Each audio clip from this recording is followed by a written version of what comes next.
ఆంధ్రజ్యోతి వార్తాపత్రికలో కనిపిస్తున్నటువంటి main headlines ఇక్కడ చూద్దాం.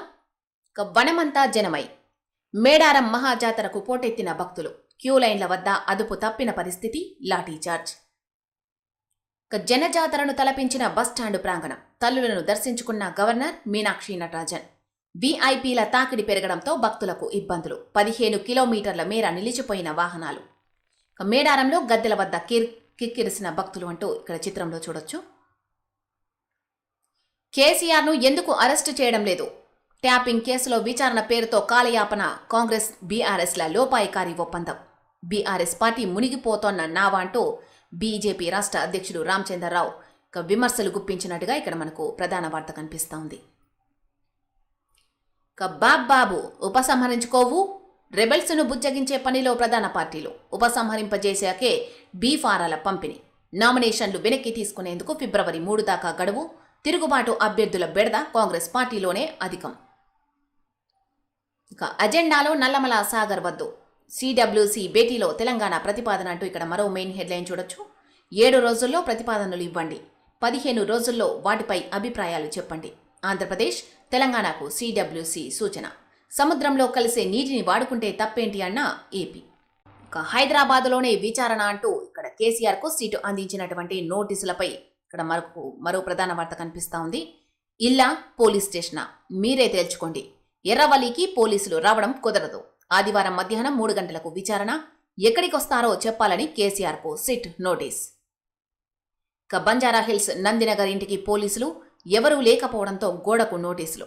ఎర్రవల్లిలో కేసీఆర్, కేటీఆర్, హరీష్ రావు భేటీ, కోర్టుకు వెళ్లే అవకాశాలపైన నేతల చర్చ. స్టేషన్కు వెళ్తేనే లబ్ధి అంటోన్న పార్టీ వర్గాలు. ఫోన్ ట్యాపింగ్ కేసులో మాజీ ముఖ్యమంత్రి కేసీఆర్ హైదరాబాద్లోనే విచారణకు రావాలని సిట్ స్పష్టం చేసింది. ఈ కేసులో విచారణ హైదరాబాద్లోనే జరుగుతోందని, కేసు హైదరాబాద్ పరిధిలోదని గుర్తు చేసింది. ఈ నేపథ్యంలో ఆయన్ను ఎర్రవల్లి ఫామ్ హౌస్లో విచారించడం కుదరదని తేల్చి చెప్పింది. ఫిబ్రవరి 1న ఆదివారం మధ్యాహ్నం 3 గంటలకు ఆయన్ను విచారిస్తామని తెలిపింది. బంజారాహిల్స్ నందినగర్ ఇంట్లో కానీ, జూబ్లీహిల్స్ పోలీస్ స్టేషన్లో కానీ అందుబాటులో ఉండాలని బీఆర్ఎస్ అధినేతను కోరింది. రెండింటిలో ఎక్కడ అందుబాటులో ఉంటారో తమకు సమాచారం ఇవ్వాలంటూ కేసీఆర్కు మరోసారి నోటీసులు జారీ చేసింది. శుక్రవారం రాత్రి 9 గంటలకు సిట్ బృందం నందినగర్లోని కేసీఆర్ నివాసానికి వెళ్లి అక్కడి సిబ్బందికి నోటీసులు అందించే ప్రయత్నం చేశారు. అయితే సిబ్బంది ఎవరూ అందుబాటులోకి రాకపోవడంతో తప్పనిసరి పరిస్థితుల్లో ఇంటి గోడకు నోటీసును అంటించారు. పంజాగుట్ట పోలీస్ స్టేషన్లో 2024లో క్రైమ్ నంబర్ 243 కింద నమోదైన కేసు విచారణలో భాగంగా మీకు అందజేసిన నోటీసుకు మీరు పంపించిన జవాబు పరిశీలించామంటూ సిట్ వ్యాఖ్యానించినట్టుగా ఇక్కడ మనకు వార్త చూడొచ్చు. సిపి తూ కోడు అంటూ ఇక్కడ ఎమ్మెల్యే పాడి కౌశిక్ రెడ్డి మత విద్వేష వ్యాఖ్యలు. కరీంనగర్ సిపిపై రెచ్చిపోయిన బీఆర్ఎస్ ఎమ్మెల్యే. వీణవంకలో సమ్మక్క సారలమ్మ జాతర వద్ద ఘటన. అనుచరులతో వెళ్తుండగా అడ్డుకున్న పోలీసులు, రోడ్డుపై కౌశిక్ ధర్నా, వివాదాస్పద వ్యాఖ్యలు. తీవ్రంగా పరిగణించిన పోలీసు శాఖ. కేసు నమోదు, పోలీసులకు క్షమాపణ చెప్పిన కౌశిక్ రెడ్డి. రేవంత్కు హార్వర్డ్ పట్టా అంటూ ఇక్కడ మరో ప్రధాన వార్త చూడొచ్చు. కెనడీ స్కూల్ సర్టిఫికేట్ అందుకున్న సీఎం. ముఖ్యమంత్రి హోదాలో తొలి వ్యక్తిగా రికార్డు. తోటి విద్యార్థుల నుంచి పాఠాలు నేర్చుకున్నాను అంటూ ఎక్స్లో రేవంత్ రెడ్డి పోస్ట్. భూసేకరణకు 5,000 కోట్లు. బడ్జెట్లో కేటాయించేందుకు సర్కారు సిద్ధం. భూములు సేకరించాకే ప్రాజెక్టు పనులు చేపట్టాలన్న సీఎం ఆదేశాలతో కేటాయింపు. నెలసరి ఆరోగ్యం ప్రాథమిక హక్కు అంటూ మనకు మరో మెయిన్ హెడ్లైన్ కనిపిస్తూ ఉంది. అది రాజ్యాంగం ప్రసాదించిన జీవించే హక్కు, విద్యా హక్కులో భాగమే. పాఠశాలల్లో బాలికలకు ఉచితంగా శానిటరీ నాప్కిన్లు అందించాలి. బడిలో ఆడ, మగపిల్లలకు వేర్వేరు మరుగుదొడ్లను ఏర్పాటు చేయాలి. నెలసరి సమయంలో యవ్వన దశలో వచ్చే ఆరోగ్యపర మార్పులపై అవగాహన కల్పించే పాఠాలను బోధించాలి. పురుష టీచర్లు, విద్యార్థులను సైతం చైతన్యవంతులను చేయాలి. 3 నెలల్లోగా ఈ ఆదేశాలను అన్ని స్కూళ్లలో అమలు చేయాలి అంటూ సుప్రీంకోర్టు వెల్లడించినట్టుగా ఇక్కడ మనకు వార్త కనిపిస్తూ ఉంది. రాజ్యాంగం ప్రసాదించిన జీవించే హక్కు, విద్యా హక్కులో భాగంగా నెలసరి సమయంలో ఆరోగ్యంగా ఉండడం, ఋతుక్రమ ఆరోగ్యం మహిళల ప్రాథమిక హక్కు అని సుప్రీంకోర్టు స్పష్టం చేసింది. 6 నుంచి 12వ తరగతి వరకు చదివే కౌమార దశలోని బాలికల కోసం కేంద్రం రూపొందించిన పాఠశాలలకు వెళ్లే బాలికల కోసం ఋతుక్రమ పారిశుద్ధ్య విధానాన్ని దేశవ్యాప్తంగా అమలు చేయాలని justice JB Pardiwala, justice R మహదేవన్లతో కూడిన ధర్మాసనం సూచించింది. మునగ ప్యాడ్లతో సురక్షితమైన పీరియడ్ కేర్, మూత్రనాళ ఇతర ఇన్ఫెక్షన్ల రిస్కును తగ్గిస్తాయి అంటూ ప్రముఖ గైనకాలజిస్టుల వెల్లడి. మునగ ప్యాడ్లతో సురక్షితమైన పీరియడ్ కేర్ అంటూ ఇక్కడ వార్త చూద్దాం ఒకసారి. ఋతుస్రావం సమయంలో మహిళలు మూత్రనాళ సమస్యలు, బ్యాక్టీరియల్ వ్యాగినోసిస్, ఫంగల్ ఇన్ఫెక్షన్లు వంటి బారిన పడే ప్రమాదం ఉంది. అయితే నెలసరప్పుడు మునగ మొక్క, మోరింగా సారాల ఆధారిత శానిటరీ ప్యాడ్లను వినియోగించడం వలన ఈ రిస్కును తగ్గించే అవకాశం ఉందని ప్రముఖ గైనకాలజిస్టులు, వైద్య నిపుణులు పేర్కొంటున్నారు. ఇవి సహజమైనవని, చర్మ స్వభావానికి అనుకూలంగా స్కిన్ ఫ్రెండ్లీగా ఉంటాయని తెలిపారు. సంప్రదాయ వైద్యంలో మునగ చెట్టును ఒక అద్భుతమైన వృక్షంగా చెబుతుంటారు. ఇది దానిలోని విస్తృత శ్రేణి బయో యాక్టివ్ సమ్మేళనాలను ప్రసిద్ధి చెందింది. దీని వలన పలు ఆరోగ్యపరమైన ఉపయోగాలు ఉన్నాయని ఆధునిక శాస్త్రీయ అధ్యయనాలు కూడా ధృవీకరిస్తున్నాయి. వాటిలో పరిశుభ్రత, నెలసరి సంరక్షణకు సంబంధించిన anti microbial, anti inflammatory, anti oxidant ప్రభావాలు వంటివి ఉంటాయి. సాధారణ ఔషధాలతో పోలిస్తే మునగ ఆకుల సారాలు యాంటీ ఇన్ఫ్లమేటరీ చర్యను ప్రదర్శించి ఓ అధ్యయనం వెల్లడించింది.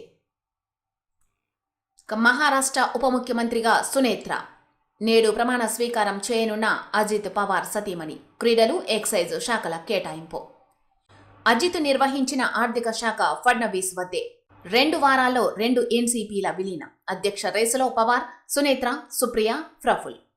మహారాష్ట్ర ఉప ముఖ్యమంత్రిగా అజిత్ పవార్ సతీమణిని సునేత్ర పవార్ను నియమించనున్నట్టుగా ఇక్కడ మనకు వార్త ఇవ్వడం జరిగింది.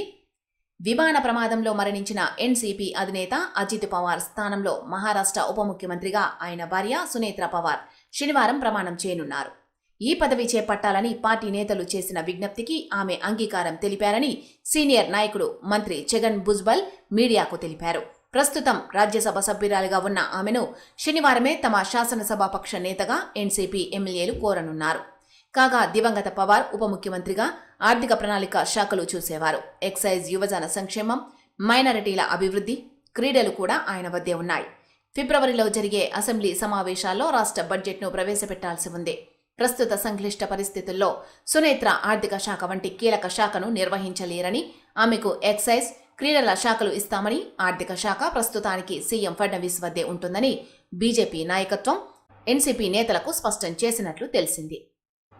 శబరిమల బంగారం చోరీ కేసులో నటుడు జయరాంను ప్రశ్నించిన సిట్. శబరిమల అయ్యప్ప స్వామి ఆలయంలోని బంగారు తాపడాల అదృశ్యం కేసులో ప్రముఖ మలయాళ నటుడు జయరాంను శుక్రవారం ప్రత్యేక దర్యాప్తు బృందం సిట్ ప్రశ్నించింది. చెన్నైలోని ఆయన నివాసానికి వచ్చిన సిట్ అధికారులు 2019లో చెన్నైలో జరిగిన పూజా కార్యక్రమాల గురించి ఆరా తీసి వాంగ్మూలం నమోదు చేశారు. ఈ కేసులో జయరాంను సాక్షిగా చేర్చేందుకు అధికారులు ప్రయత్నిస్తున్నట్లు తెలిసింది. అయితే తాను 40 ఏళ్లుగా శబరిమలకు వెళ్తున్నానని, ఆ సందర్భంగా ఉన్ని కృష్ణన్ పొత్తితో పరిచయం ఏర్పడిందని సిట్ బృందానికి జయరాం చెప్పారు. మరమ్మతుల కోసం ఆ బంగారు రేకులను తెచ్చినట్లు ఉన్ని కృష్ణన్ చెప్పాడని వివరించారు. ఆ రేకులకు పూజలు చేస్తే ఐశ్వర్యం ప్రాప్తిస్తుందని చెప్పడంతోనే పూజకు అంగీకరించానని, పూజలు చేసినందుకు ఉన్ని కృష్ణన్కు తాను ఎలాంటి నగదు చెల్లించలేదని కూడా జయరాం స్పష్టం చేశారు. ఈ కేసులో ప్రధాన నిందితుడైన ఉన్ని కృష్ణన్ పొత్తి శబరిమల బంగారు రేకులను 2019లో చెన్నై, కర్ణాటక, ఆంధ్రప్రదేశ్లోని పలువురు ధనవంతుల ఇళ్లకు, కార్యాలయాలకు తీసుకెళ్లి ప్రత్యేక పూజలు జరిపి లక్షలాది రూపాయలు ఆర్జించినట్లు ఆరోపణలు ఉన్నాయి. ఈ నేపథ్యంలోనే చెన్నైలోని జయరాం నివాసంలోనూ బంగారు రేకులకు పూజలు చేసినట్లు దర్యాప్తులో బయటపడింది. మరోవైపు ఈ కేసులో అరెస్ట్ అయిన ట్రావెన్కోర్ దేవస్థానం బోర్డు, టీడీబీ మాజీ అధికారులు బి మురారి బాబు, ఎస్ శ్రీకుమార్లకు కోర్టు స్టాచ్యూటరీ బెయిల్ మంజూరు చేసింది. బర్గం భార్య అందంగా ఉందనే ఆయనకు మంత్రి పదవిచ్చా. ఎవరైనా ప్రతిభను చూసి పదవిస్తారు. మన కులం వాడను, మన మతం వాడనే అభిమానంతోనో పదవి ఇచ్చేవారు ఉంటారు. కానీ అమెరికా అధ్యక్షుడు ట్రంప్ అలాంటి వారందరికీ భిన్నం. అమెరికన్ వ్యాపారి, రాజకీయ నాయకుడు అయిన డగ్ బర్గం భార్య అందంగా ఉంది కాబట్టే ఆయనకు తన క్యాబినెట్లో మంత్రి పదవి ఇచ్చానని చెప్పారు. అంత అందమైన భార్యను కలిగి ఉన్న ఎవరైనా విజేతలేనని, అందుకే తాను బర్గంతో కలిసి పనిచేయాలనుకున్నానని వివరించారు. తన ఆఫీసులో ఓ ఎగ్జిక్యూటివ్ ఆర్డర్పై సంతకం చేస్తూ ట్రంప్ ఈ వ్యాఖ్యలు చేశారు. ఆ సమయంలో డగ్ బర్గం, ఆయన భార్య సైతం అక్కడే ఉండడం, వారి ముందే ట్రంప్ ఈ వ్యాఖ్యలు చేయడం గమనార్హం. డగ్ బర్గంను, ఆయన భార్య క్యాథరిన్ను తాను ఒక గుర్రపు స్వారీ వీడియోలో మొదటిసారి చూశానని, అప్పుడు క్యాథరిన్ తన దృష్టిని ఆకర్షించారని చెప్పారు. వారిద్దరి వీడియోను చూసినప్పుడు ఆమె ఎవరు అని ప్రశ్నించాను. అప్పుడే ఆమె గురించి తెలిసింది. అప్పుడు అయితే నేను అతన్ని బర్గమ్ను పనిలోకి తీసుకుంటాను అన్నాను అని ట్రంప్ చెప్పారు. ఓవల్ ఆఫీసులో క్యాథరిన్, డగ్ బర్గమ్, ట్రంప్ ఇక్కడ చిత్రంలో చూడొచ్చు. జెలెన్స్కీ శాంతి చర్చలకు మాస్కోకి రండి అంటూ ఇక్కడ మరో ప్రధాన వార్త కనిపిస్తోంది. ఉక్రెయిన్ అధ్యక్షుడికి రష్యా మళ్లీ పిలుపు. రష్యా, ఉక్రెయిన్ మధ్య 4 ఏళ్లుగా కొనసాగుతోన్న యుద్ధానికి ముగింపు పలికే దిశగా అమెరికా చేస్తోన్న ప్రయత్నాలు సత్ఫలితాన్నిస్తున్నాయి. శాంతి చర్చల కోసం మాస్కోకు రావాలంటూ ఉక్రెయిన్ అధ్యక్షుడు జెలెన్స్కీని రష్యా మరోమారు ఆహ్వానించింది. అయితే తమ ఆహ్వానంపై ఉక్రెయిన్ నుంచి స్పందన లేదని, జెలెన్స్కీ పర్యటనపై తమకు సమాచారం లేదని రష్యా అధికార ప్రతినిధి దిమిత్రీ పెసోవ్ విలేకరులతో అన్నారు. అయితే శాంతి చర్చల కోసం తమ దేశానికి రావాలని రష్యా గత ఏడాది చేసిన ప్రతిపాదనను జెలెన్స్కీ అప్పట్లో తిరస్కరించారు. కాగా ట్రంప్ వ్యక్తిగతంగా చేసిన వినతి మేరకు ఫిబ్రవరి 1 వరకు ఉక్రెయిన్ రాజధాని కీవ్పై దాడులు చేయకుండా ఉండేందుకు అంగీకరించామని రష్యా తెలిపింది. గత ఆగస్టులో పుతిన్ అలాస్కాలో పర్యటించిన సమయంలో దిగిన ఫోటోను ట్రంప్ వైట్ హౌస్లో ఇలా ఫ్రేమ్ కట్టించారు.